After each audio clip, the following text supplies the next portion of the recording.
abans de la guerra anava a una escola del carrer Duran i Bas, però al començar la guerra em van traslladar a l'escola Milà i Fontanals, que estava, i encara existeix, en el carrer dels Àngels.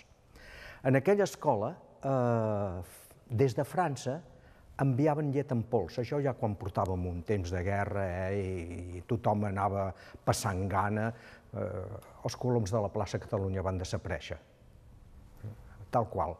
El meu pare deia, cacen els coloms si se'ls mengen, jo no ho faria mai, perquè vés a saber aquestes bèsties, no?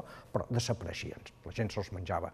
I en aquesta escola, doncs, cada matí ens donaven un bol, que a mi em semblava molt gran, ara no sé com seria en realitat, de llet. La meva germana, com que també anava a la mateixa escola, i era de les grans, ja era dels últims cursos, doncs li tocava de tant en tant repartir la llet. Aquell dia jo tenia reacció doble. Clar, el germanet, doncs, repetia, no? Quan era un altre, no, un bol sol. Allò ens va ajudar molt, la veritat, perquè la llet a casa no la vèiem.